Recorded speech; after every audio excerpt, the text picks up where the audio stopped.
Un cordial saludo desde la Isla del Encanto, Puerto Rico, a todos ustedes, mis queridos amigos y hermanos.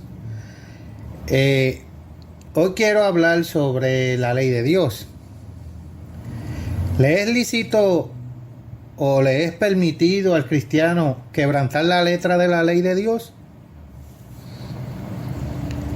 Algunos piensan que a usted le basta guardar el espíritu de la ley de Dios. Otros creen que usted debe obedecer siempre la estricta letra de ella. Y ambos puntos de vista son inexactos. ¿Quiere Dios que usted guarde el espíritu o la letra de sus mandamientos? ¿O quiere Él que usted guarde ambos, el espíritu y la letra de su ley? Algunos creen que el cumplimiento de los 10 mandamientos de Dios es innecesario para la salvación. Muchos cristianos profesos creen que deben guardar 9 de los mandamientos, constituyendo la excepción el mandamiento concerniente al sábado, el cuarto mandamiento. Y otros más profesan creer en el decálogo, pero quebrantan los mandamientos primero y segundo, reverenciando imágenes, transgreden el cuarto mandamiento mediante la sustitución de un día de reposo falso, un día pagano que en el inglés tiene su connotación Sunday, el día del sol. Es el día en que los paganos adoraban al dios sol. En español, pues la palabra domingo no tiene mucha connotación. O calculan otro de los 10 mandamientos por sus creencias o su proceder inadecuados. Y no saben y no entienden que el mundo entero ha sido engañado. Su Biblia revela que Satanás tiene engañado al mundo entero. Pasemos a Apocalipsis, capítulo 12, versículo 9. Y esto lee como tal, versículo 9. Y fue lanzado fuera el gran dragón, la serpiente antigua, que se llama Diablo y Satanás, el cual engaña al mundo entero. Señores, la Biblia no miente. La palabra de Dios es la palabra inspirada de Él y no puede volver a Él vacía. Ahora pasemos a Mateo, capítulo 24, versículo 4. Leamos algo más aquí de lo que dijo el fundador del cristianismo y previno lo siguiente. Versículo 4. Respondiendo Jesús les dijo: mirad. Él les advierte aquí: mirad que nadie os engañe. Y más aún, él mismo predijo en el versículo 11. Bajemos al versículo 11, por favor. Y este dice: y muchos falsos profetas se levantarán y engañarán a muchos. No a los pocos, sino a muchos. Y Pablo también dio la voz de alarma. Pasemos a segunda de Timoteo, capítulo 3, versículo 13. Y él escribió: mas los malos hombres y los engañadores irán de mal en peor, engañando y siendo engañados. Más aún, también el apóstol Juan escribió que en esos días habían surgido muchos anticristos, como dice en Primera de Juan, capítulo 2, versículo 18. Ahora pasemos a Primera de Juan, capítulo 4, y vamos a leer el versículo 1. Primera de Juan, capítulo 4, empezando el versículo 1. Amados, no creáis a todo espíritu, sino probad los espíritus si son de Dios. Porque muchos falsos profetas, vean, muchos falsos profetas han salido por el mundo. Pedro también predijo una gran apostasía. Así que pasemos a Segunda de Pedro, capítulo 2, y vamos a leer el versículo 1. Y esto dice: pero hubo también falsos profetas entre el pueblo, como habrá entre vosotros falsos maestros, que introducirán encubiertamente herejías destructoras, y aún negarán al Señor que los rescató, atrayendo sobre sí mismos destrucción repentina. Entonces, lograrían su objetivo de arrastrar multitudes al error. Veamos el versículo 2. Y muchos, no pocos, y muchos seguirán sus disoluciones, por causa de los cuales el camino de la verdad será blasfemado. Los falsos maestros, con sus engaños sutiles, llegarían a ser tan diabólicamente efectivos que engañarían, según lo que dijo Cristo. Leamos en Mateo capítulo 24, versículo 24. Vean lo que advierte Cristo en el versículo 24. Porque se levantarán falsos cristos y falsos profetas, y harán grandes señales y prodigios, de tal manera que engañarán, si fuere posible, aún a los escogidos.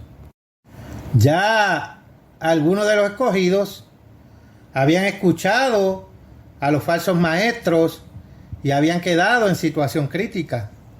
Y lo mismo está ocurriendo hoy. Muchos de los hermanos que estuvieron en la Iglesia de Dios Universal y conocieron la verdad, realmente han escuchado a otros falsos maestros, y los cuales los han inducido en error y han caído en el engaño. Y Jesucristo pues advirtió eso, que iban a tratar de engañar aún a los mismos escogidos. Los 10 mandamientos, ¿es necesaria para la salvación la obediencia a los 10 mandamientos? ¿Qué dijo Jesús al respecto de esto? Pasemos a Mateo capítulo 19. Vamos a leer el versículo 16 y 17.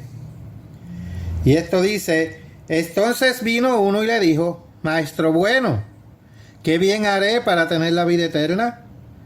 Él le dijo: ¿por qué me llamas bueno?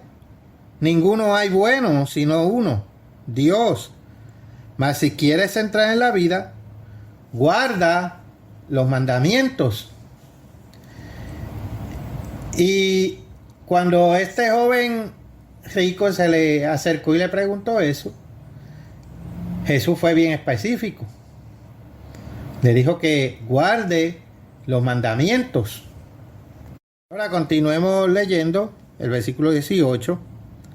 Le dijo: ¿cuáles?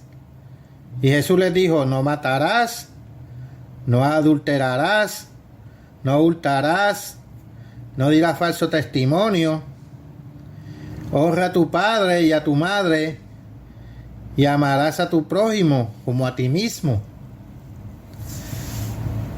Por supuesto, los otros 5 mandamientos eran tan realmente obligatorios como los 5 que Cristo específicamente enumeró. Además, Jesús sabía que algunos falsamente enseñarían que Él había venido a abolir los mandamientos de Dios. Por tanto, Él añadió, veamos Mateo capítulo 5, versículo 17. Versículo 17. No penséis que he venido para abrogar la ley o los profetas. No he venido para abrogar, sino para cumplir. Porque de cierto os digo que hasta que pasen el cielo y la tierra, ni una jota ni una tilde pasará de la ley, hasta que todo se haya cumplido. Que yo sepa, hermanos, estamos viviendo bajo el mismo cielo, en la misma tierra de la época de Jesús. Todavía el cielo y la tierra no han pasado. Nada de estas cosas ya han pasado. Por lo tanto, continúan hoy vigentes. Entonces, esto es para esa gente que dice que Jesús vino a abolir la ley.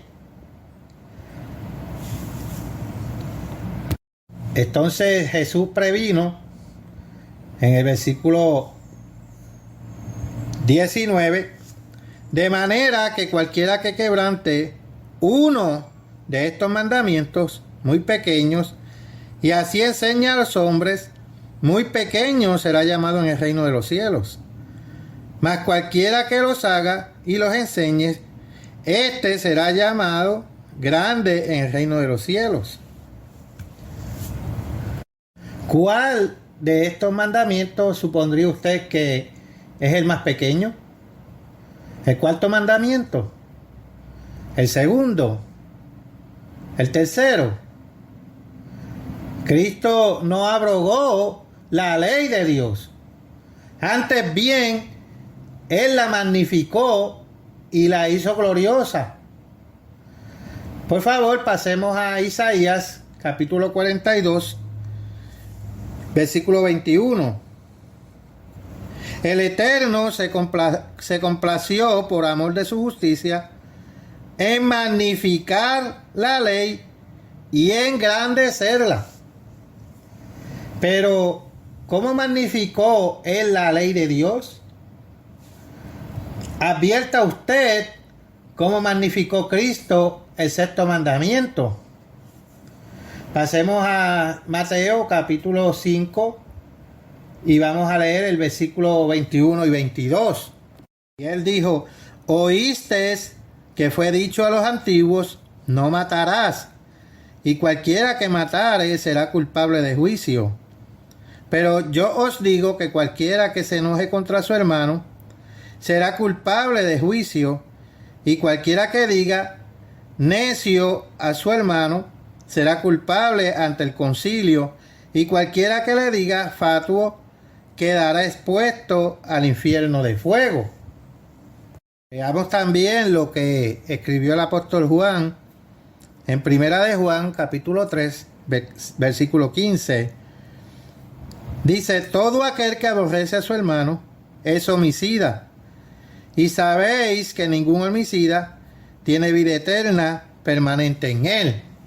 He aquí cómo magnificó Cristo el séptimo mandamiento. Ahora leamos el versículo 27 y 28 de Mateo 5. Mateo 5, versículo 27. Oísteis que fue dicho, no cometerás adulterio. Pero yo os digo que cualquiera que mira a una mujer para codiciarla, ya adulteró con ella en su corazón. Ahora, ¿cuál ley o cuáles leyes fue la que Cristo vino a magnificar? ¿Vino Él a engrandecer o magnificar las prescripciones ceremoniales, sacrificiales o ritualistas establecidas en la ley de Moisés? ¿O vino Él a magnificar los 10 mandamientos, o sea, la ley espiritual, comúnmente llamada la ley moral, como vamos a leer ahora en Romanos capítulo 7, versículo 14, que dice: porque sabemos que la ley es espiritual, mas yo soy carnal, vendido al pecado. Y la ley de Moisés, es verdad que la ley de Moisés completa, como fue dada en el Antiguo Testamento, no es totalmente aplicable actualmente a los cristianos. Pero esto no significa que todas las leyes enumeradas en los libros que escribió Moisés carezcan actualmente de sentido. Y Cristo hizo los dos grandes mandamientos en Levítico 19 y 10, versículo 18 y Deuteronomio capítulo 6, y versículo 5, tan obligatorios a los cristianos en el Nuevo Testamento, como lo fueron a quienes estaban bajo la ley de Moisés. Vayamos ahora a Lucas capítulo 10, versículos 27 y 28. Lucas capítulo 10, versículo 27. Aquel respondiendo dijo: amarás al Señor tu Dios con todo tu corazón, y con toda tu alma, y con todas tus fuerzas, y con toda tu mente, y a tu prójimo como a ti mismo. Y le dijo: bien has respondido, haz esto y vivirás. Entonces, la ley de Dios se halla confirmada en todas las formas, desde el Génesis hasta el Apocalipsis. Pasemos a Génesis capítulo 26 y leamos el versículo 5. Disculpen, hermano, es Génesis 26, versículo 5. Por cuanto oyó Abraham mi voz y guardó mi precepto, mis mandamientos, mis estatutos y mis leyes. Aquí vemos que Abraham completó su fe, su creencia, con obras, con obediencia activa. No fue justificado por las obras de Abraham, nuestro padre, cuando ofreció a su hijo Isaac sobre el altar. ¿No ves que la fe actuó juntamente con sus obras y que la fe se perfeccionó por las obras? Eso es lo que escribió Santiago, y eso está en Santiago capítulo 2, versículos 21 y 22. Y todavía hay quienes piensan que los cristianos necesitan únicamente fe o creencia sin obras. Veamos lo que dice la palabra de Dios, que necesitamos ambas cosas en conjunto. Pasemos a Santiago capítulo 2, versículos 14 al 22. Ahorita lo leí, pero voy a volverlo a leer. Dice: no fue justificado por las obras Abraham, nuestro padre, cuando ofreció a su hijo Isaac sobre el altar. ¿No ves que la fe actuó juntamente con sus obras y que la fe se perfeccionó por las obras? Así que usted no permita que alguien lo persuada de que las obras no son necesarias a los cristianos.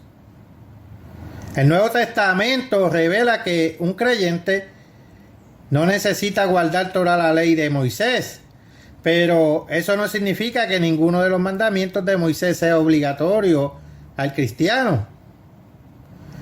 Un concilio de la Iglesia del Nuevo Testamento, en el año 49, era cristiana, determinó, entre otras cosas, que ya no se requería guardar toda la ley de Moisés. En aquel entonces algunos propugnaban la enseñanza de que los cristianos debían ser circuncidados conforme al rito de Moisés para poder ser salvos. Y eso ustedes lo pueden leer en Hechos capítulo 15. Y estos insistían en que se debe guardar íntegramente la ley de Moisés. Pero algunos de la secta de los fariseos que habían creído se levantaron diciendo: es necesario circuncidarlos y mandarles que guarden toda la ley de Moisés, como dice en el versículo 5. Los apóstoles, bajo inspiración divina, decidieron que ya no era necesario practicar la circuncisión, que era parte de la ley mosaica. Entonces escribieron cartas a todas las iglesias explicándoles este asunto. Leamos el versículo 5. Dice: por cuanto hemos oído que algunos que han salido de nosotros, a los cuales no dimos orden, os han inquietado con palabras, perturbando vuestras almas, mandando circuncidaros y guardar la ley de Moisés. Y el versículo 24, a continuación: los gentiles convertidos fueron instruidos en lo que ellos debían hacer para agradar a Dios, como dicen los versículos 28 al 29. Y en este concilio no se debatía, no estaba puesta en tela de juicio la cuestión de la obediencia a los 10 mandamientos de Dios. La discusión se refería a la observancia de la ley de Moisés, con todos los lavatorios, rituales, prescripciones carnales, sacrificios, cosas así, etcétera. Posteriormente, Pablo explicó que las ofrendas y sacrificios no pueden hacer perfecto en cuanto a la conciencia al que practique este culto. Por favor, pasemos a Hebreos capítulo 9 y vamos a comenzar a leer del versículo 9. Hebreos capítulo 9, versículo 9, lo cual es símbolo para el tiempo presente, según el cual se presentan ofrendas y sacrificios que no pueden hacer perfecto en cuanto a la conciencia al que practica ese culto, ya que consiste solo de comidas y bebidas, de diversas abluciones y ordenanzas acerca de la carne, impuestas hasta el tiempo de reformar las cosas. Por favor, pasemos a Juan capítulo 4, versículo 24.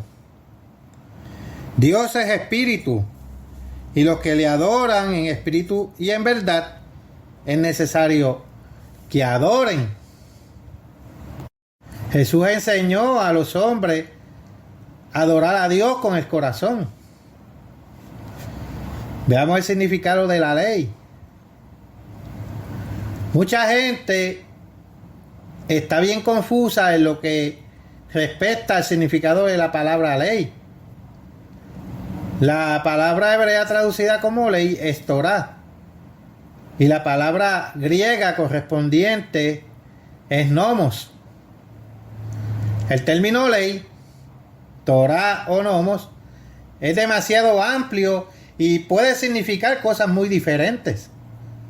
Se puede referir a la palabra de Dios, a los 5 libros de Moisés, a los 10 mandamientos, o puede referirse a las leyes de sacrificios ceremoniales, ritualistas o carnales, dependiendo en cada caso de su contexto. Cuando Cristo dijo que Él no había venido para abrogar la ley, como leímos en Mateo 5, versículo 17, se estaba refiriendo a la eterna ley de Dios.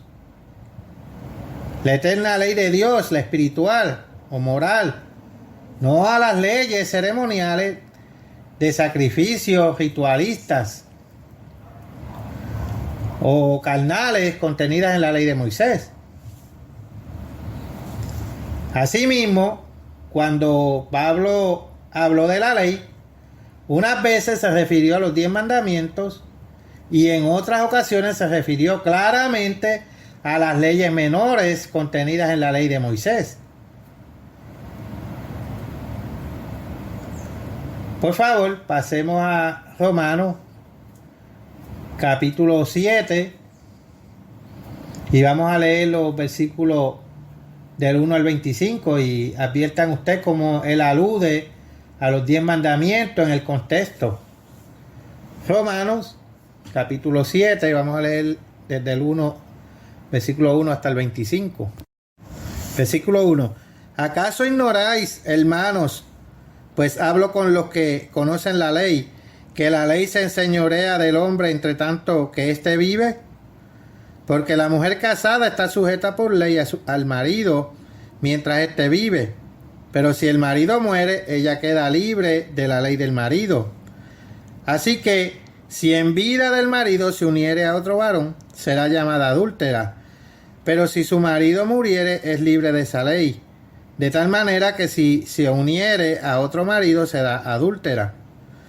Así también vosotros, hermanos míos, habéis muerto a la ley mediante el cuerpo de Cristo, para que seáis de otro, del que resucitó de los muertos, a fin de que llevemos fruto para Dios. Porque mientras estábamos en la carne, las pasiones pecaminosas que eran por la ley, obraban en nuestros miembros llevando fruto para muerte. Pero ahora estamos libres de la ley, por haber muerto para aquella en la que estábamos sujetos, de modo que sirvamos bajo el régimen nuevo del Espíritu y no bajo el régimen viejo de la letra. ¿Qué diremos pues? ¿La ley es pecado? En ninguna manera. Porque yo no conocía el pecado sino por la ley. Porque tampoco conociera la codicia si la ley no dijera no codiciarás. Mas el pecado, tomando ocasión por el mandamiento, produjo en mí toda codicia, porque sin la ley del pecado está muerto. Y yo sin la ley viví en un tiempo, pero venido el mandamiento, el pecado revivió y yo morí. Y hallé que el mismo mandamiento que era para vida, a mí me resultó para muerte, porque el pecado, tomando ocasión por el mandamiento, me engañó y por él me mató. De manera que la ley a la verdad es santa y el mandamiento santo, justo y bueno. Luego es el bueno vino a ser muerte para mí. En ninguna manera, sino que el pecado, para mostrarse pecado, produjo en mí la muerte por medio de lo que es bueno, a fin de que por el mandamiento del pecado llegase a ser sobremanera pecaminoso, porque sabemos que la ley es espiritual, mas yo soy carnal, vendido al pecado. Porque lo que hago no lo entiendo, pues no hago lo que quiero, sino lo que aborrezco, eso hago. Y si lo que no quiero, esto hago, apruebo que la ley es buena. De manera que ya no soy yo quien hace aquello, sino el pecado que mora en mí. Y yo sé que en mí, esto es, en mi carne, no mora el bien, porque el querer el bien está en mí, pero el no hacerlo. Porque no hago el bien que quiero, sino el mal que no quiero, eso hago. Y si hago lo que no quiero, ya no lo hago yo, sino el pecado que mora en mí. Así que, queriendo yo hacer el bien, hallo esta ley, que el mal está en mí, porque según el hombre interior me deleito en la ley de Dios. Pero veo otra ley en mis miembros que se revela contra la ley de mi carne, y que me lleva cautivo a la ley del pecado que está en mis miembros. Miserable de mí, ¿quién me librará de este cuerpo de muerte? Gracias doy a Dios por Jesucristo Señor nuestro. Así que yo mismo con la mente sirvo a la ley de Dios, mas con la carne a la ley del pecado. Entonces aquí explicando los versículos,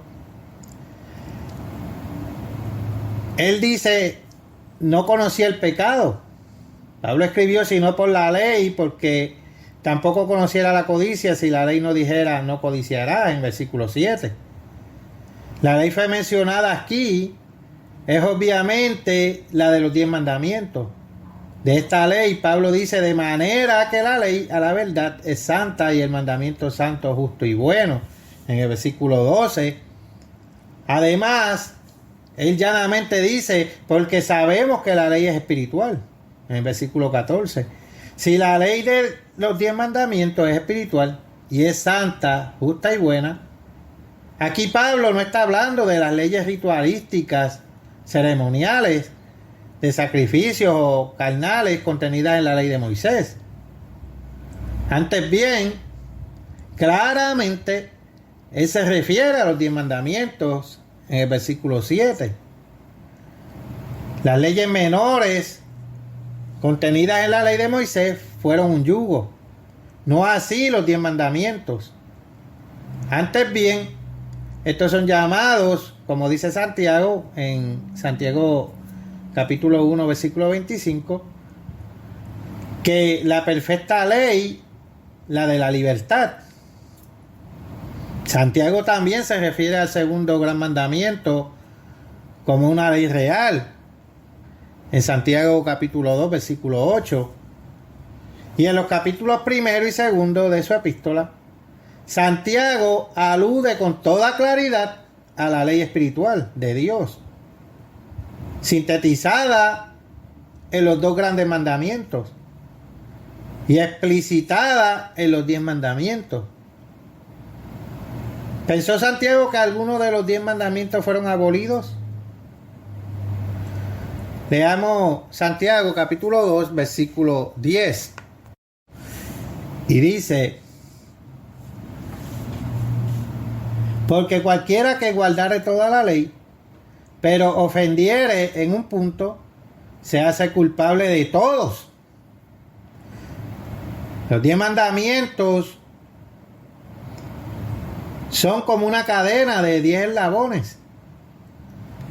Si es roto un eslabón o un punto, toda la cadena es rota. ¿Cuántos puntos hay en esta ley de la que habla Santiago? Leamos el versículo 11. Versículo 11. Porque el que dijo no cometerás adulterio, también ha dicho no matarás. Ahora bien, si no cometes adulterio, pero matas, ya te has hecho transgresor de la ley. Él menciona explícitamente los mandamientos contra el adulterio y el asesinato. Y añade algo más, versículo 12. Así hablad y así haced, como los que habéis de ser juzgados por la ley de la libertad. Entonces, él añade que esta ley de la libertad es la ley por la cual seremos juzgados. La Biblia claramente ordena al pueblo de Dios guardar los 10 mandamientos, incluyendo el cuarto mandamiento, que hay quienes lo sacan y creen que hay 9 mandamientos. Muchos cristianos al menos profesan guardar 9 de los 10, pero el cuarto mandamiento es el que causa que muchos tropiecen. Y esto a pesar del hecho de que tanto Jesucristo como sus apóstoles guardaron el sábado. Por favor, pasemos a Marcos capítulo 2, versículo 27. También les dijo: el día de reposo fue hecho por causa del hombre, y no el hombre por causa del día de reposo. Entonces Cristo dijo eso con toda claridad. Jesús tuvo por costumbre guardar el sábado, aunque no según las tradiciones fanáticas del fariseo. Pasemos a Lucas capítulo 4, versículo 16. Vino a Nazaret, donde se había criado, y en el día de reposo entró en la sinagoga conforme a su costumbre y se levantó a leer. Ahora leamos Lucas capítulo 6, versículo 6. Aconteció también en otro día de reposo que él entró en la sinagoga y enseñaba, y estaba allí un hombre que tenía seca la mano derecha. Ahora pasemos a Lucas capítulo 13 y vamos a comenzar a leer desde el versículo 10. Enseñaba Jesús en una sinagoga en el día de reposo, sábado, y había allí una mujer que desde hacía 18 años tenía espíritu de enfermedad y andaba encorvada y en ninguna manera se podía enderezar. Cuando Jesús la vio, la llamó y le dijo: mujer, eres libre de tu enfermedad. Y puso las manos sobre ella y ella se enderezó luego y glorificaba a Dios. Pero el principal de la sinagoga, enojado de que Jesús hubiese sanado en el día de reposo, dijo a la gente: 6 días hay en que se debe trabajar. En esto, pues, venid y ser sanados y no en día de reposo. Entonces el Señor le respondió y dijo: hipócrita, cada uno de vosotros no desata en el día de reposo su buey o su asno del pesebre y lo lleva a beber. Y a esta hija de Abraham, que Satanás había atado 18 años, ¿no se le debía desatar de esta ligadura en el día de reposo? Al decir él estas cosas, se avergonzaban todos sus adversarios, pero todo el pueblo se regocijaba por todas las cosas gloriosas hechas por él. Ahora leamos el capítulo 14 de Lucas, comenzando el versículo 1. Aconteció un día de reposo, que habiendo entrado para comer en casa de un gobernante, que era fariseo, estos le acechaban. Y he aquí estaba delante de él un hombre hidrópico. Entonces Jesús habló a los intérpretes de la ley y a los fariseos, diciendo: ¿es lícito sanar en día de reposo? Mas ellos callaron. Y él, tomándole, le sanó y le despidió. Y dirigiéndose a ellos dijo: ¿quién de vosotros, si su asno o su buey cae en algún pozo, no lo sacará inmediatamente, aunque sea en día de reposo? Y no podía replicar a estas cosas. Sabemos que los apóstoles también guardaron el sábado, y destacándose entre todos, Pablo, el apóstol de los gentiles, guardó el sábado. Ahora vayamos a Hechos, capítulo 13, versículo 14. Hechos 13, versículo 14. Ellos, pasando de Perge, llegaron a Antioquía de Pisidia y entraron en la sinagoga un día de reposo y se sentaron. Ahora bajando al versículo 42. Cuando salieron ellos de la sinagoga de los judíos, los gentiles les rogaron que el siguiente día de reposo les hablasen de estas cosas. Y despedida la congregación, muchos de los judíos y de los prosélitos piadosos siguieron a Pablo y a Bernabé, quienes hablándoles les persuadían a que perseverasen en la gracia de Dios. Ahora pasemos a Hechos capítulo 17 y leamos el versículo 2. Y Pablo, como acostumbraba, fue a ellos y por 3 días de reposo discutió con ellos. Ahora leamos Hechos capítulo 18 versículo 4. Y discutía en la sinagoga todos los días de reposo y persuadía a judíos y a griegos. Fue cambiado el día de reposo del séptimo al primer día de la semana, como afirman algunos. Tanto la escritura como la historia secular demuestran que los cristianos primitivos del Nuevo Testamento guardaron el sábado. La observancia del domingo llegó a ser una costumbre popular por la influencia de grupos que profesaban ser cristianos siglos después de que Cristo y sus apóstoles murieron. Finalmente, el emperador Constantino hizo al domingo el día oficial de adoración en el 321 al 323 de la era cristiana. Ustedes pueden leer también algunos de nuestros artículos en nuestra página www.cdlidd.es, www.cdlit.es. Allí podrán encontrar diferentes artículos con relación a esto. Sin embargo, otros predicadores que profesan ser cristianos pretenden desespiritualizar el cuarto mandamiento. Proclaman que guardan el sábado cada día de la semana.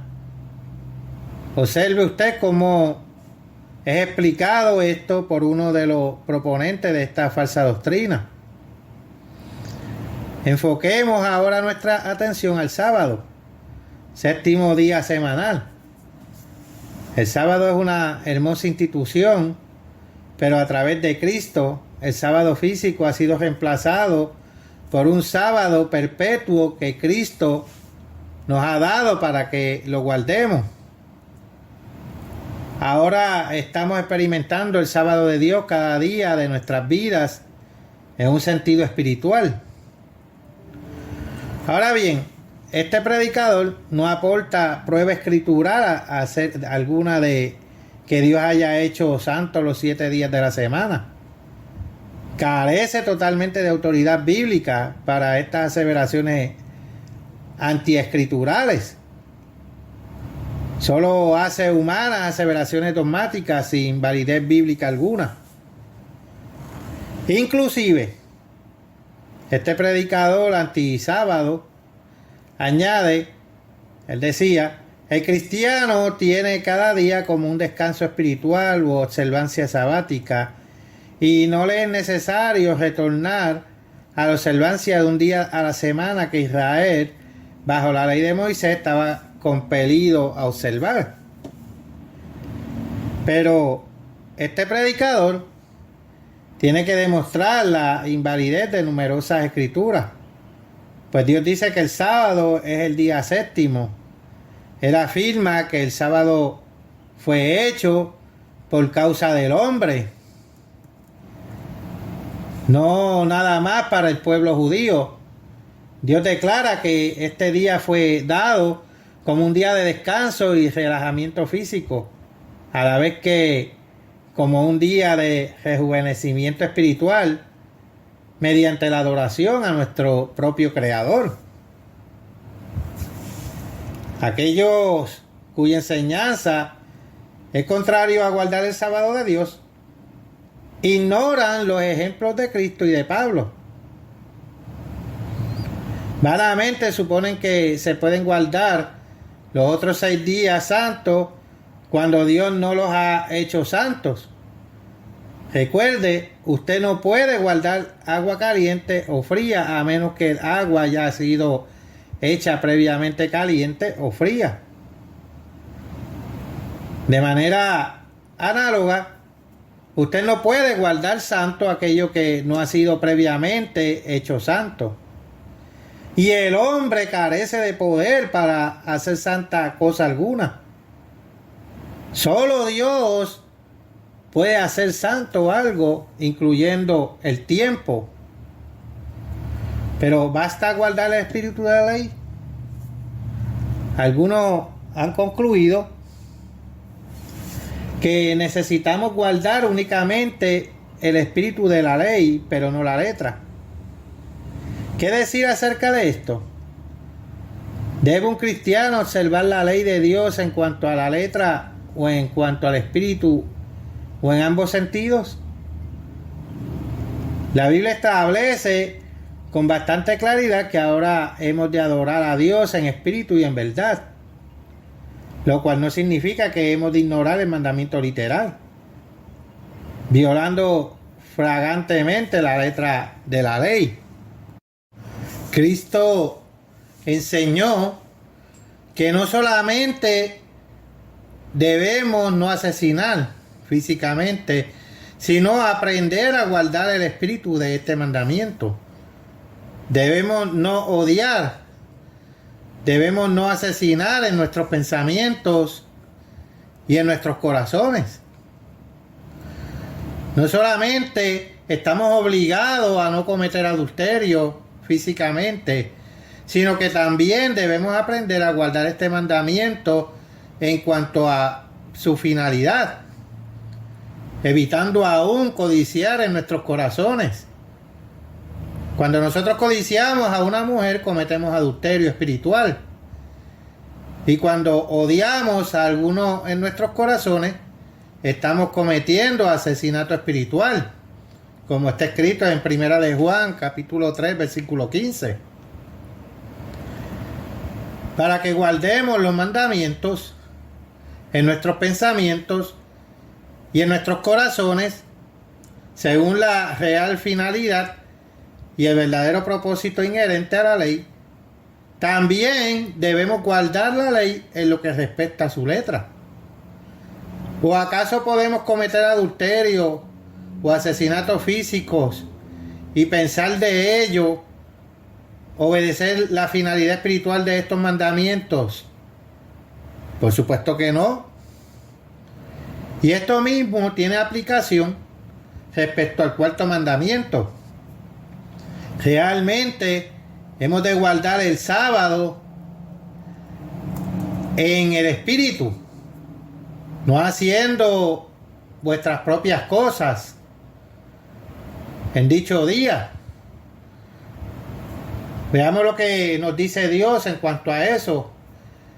Pasemos a Isaías capítulo 58 y vamos a leer versículos 13 y 14. Si retrajeres del día de reposo tu pie, de hacer tu voluntad en mi día santo, y lo llamares delicia, santo, glorioso del Eterno, y lo venerares, no andando en tus propios caminos, ni buscando tu voluntad, ni hablando tus propias palabras, entonces te deleitarás en el Eterno, y yo te haré subir sobre las alturas de la tierra, y te daré a comer la heredad de Jacob tu padre, porque la boca del Eterno lo ha hablado. Tenemos que abstenernos de nuestras labores físicas, como lo hizo Dios después de sus 6 días de creación, como está escrito en Génesis capítulo 2, versículos 1 al 3, y Hebreos 4:4. En otras palabras, debemos aprender a guardar el sábado en el espíritu según el propósito original de Dios. Pero también hemos de guardar literalmente el séptimo día.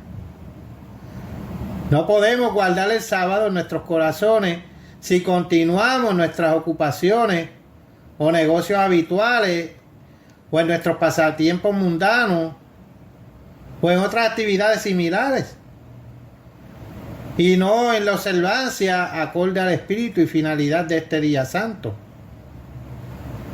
Por supuesto, puede haber ocasiones en que uno se vea precisado a quebrantar el texto literal del sábado de no trabajarás, para guardar el espíritu, la finalidad de este día. Los ejemplos podrían incluir emergencias o la salvación de una vida humana en tal día, aun cuando ello requiriera trabajo extraordinario. Entonces, lo que hablan salvos por gracia, ningún acopio de buenas obras o de observancia de los mandamientos, ni clase alguna de cumplimientos legales, sea de los 10 mandamientos o las leyes ceremoniales de sacrificio o ritualística, puede ni aún remotamente justificarnos. La observancia de cualquier ley no puede de sí misma perdonar nuestros pecados pasados. Las violaciones a la ley de Dios que hemos cometido. Aquí es donde tiene aplicación el sacrificio de Cristo. La muerte vicaria de Cristo fue suficiente para pagar la pena merecida por todos los pecados cometidos o por cometer de toda la humanidad. Por eso verdaderamente es como dice en Efesios capítulo 2 versículo 5: por gracia sois salvos. Gracia significa algo que es dado gratuitamente. Nuestro pasado pecaminoso es hecho limpio por el perdón, que constituye un don gratuito de Dios. Es perdón inmerecido. Y por medio del Espíritu Santo, que es su don gratuito, recibimos fuerza y poder para vivir en lo sucesivo una vida divina. Es así que por su gracia, su don gratuito, somos salvos, y no por nuestras propias obras. Pero muchas otras escrituras, muestran que debemos obedecer a Dios. que debemos tener buenas obras. Por favor, pasemos a Efesios capítulo 2 y vamos a leer los versículos 8 y 10. 8 al 10, perdón. Porque por gracia sois salvos por medio de la fe, y esto no de vosotros, pues es don de Dios, no por obras, para que nadie se gloríe, porque somos hechura suya, creados en Cristo Jesús para buenas obras, las cuales Dios preparó de antemano para que anduviésemos en ellas. Y la iglesia de Dios observa los mandamientos, aunque ningún cúmulo de actos de obediencia a los mandamientos salvará a persona alguna. Dios, empero, exige obediencia. Nosotros somos llamados a guardar sus mandamientos. Y Jesucristo inspiró a su siervo Juan para que escribiera en Primera de Juan, capítulo 2, versículos 3 y 4. Y en esto sabemos que nosotros le conocemos si guardamos sus mandamientos.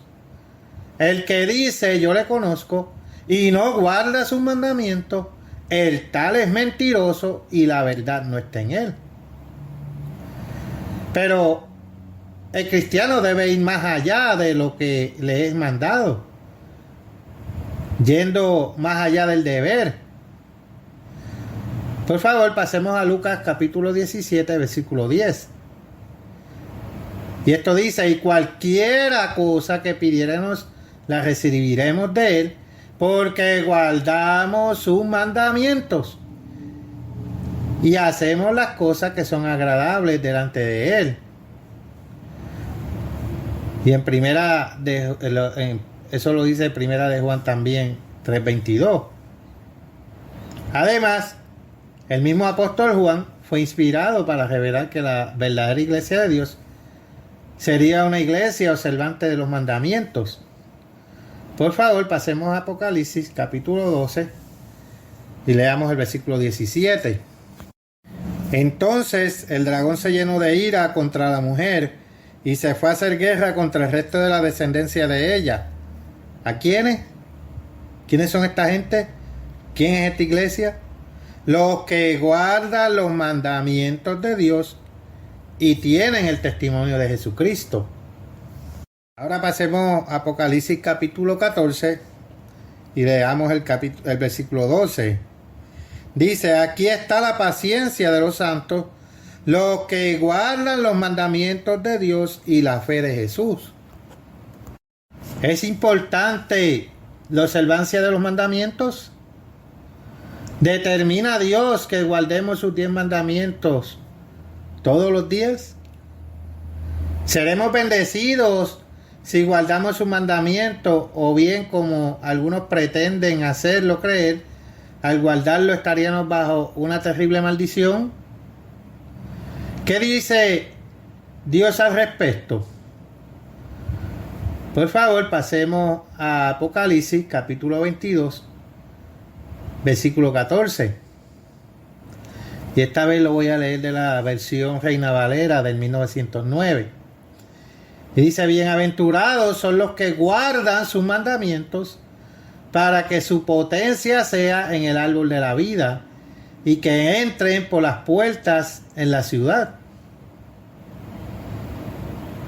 ¿Advierte usted que este versículo no dice, bienaventurados son aquellos que guardan algunos de sus mandamientos? Cuando Jesús dijo al joven rico, guarda los mandamientos, claramente se refirió a la ley espiritual de Dios, comúnmente llamada moral. En Mateo capítulo 19, versículos 16 al 19. ¿Nos arrepentiremos del pecado de haber transgredido la ley espiritual de Dios? Dios nos manda a arrepentirnos, dejar de quebrantar su ley, como dice en Primera de Juan capítulo 3 versículo 4. David fue un hombre según el corazón de Dios y fue inspirado para decir en Salmo capítulo 119, versículo 97. Oh, cuánto amo tu ley. Todo el día es ella mi meditación. Isaías también conoció que la obediencia a la ley de Dios es el único camino a la paz, a la felicidad, a la prosperidad, a la vida eterna. Como leemos ahora en Isaías versículo 48, versículo 18. Oh, si hubieras atendido a mis mandamientos, fuera entonces tu paz como un río y tu justicia como las ondas del mar. Entonces, está de parte de usted creerle a Dios, a su palabra, y entonces obedecer la ley de Dios. No seguir creyendo que la ley fue abolida. Amigo que me escucha, que ha sido engañado, estudie esto, corrobórelo con su Biblia, para que salga de error, que pueda conocer la verdad.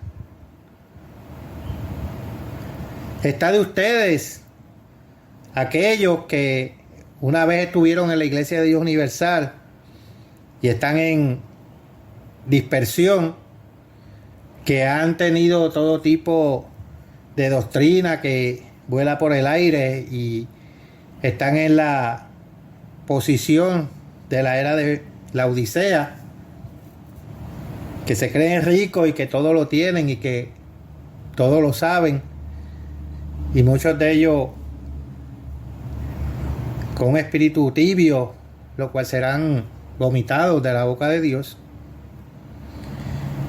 Está de ustedes arrepentirse y ungir sus ojos con colirio para que puedan ver. Como dice la Escritura, deje el impío su camino y el hombre inicuo sus pensamientos y vuelva hacia el Eterno, que Él es amplio en perdonar.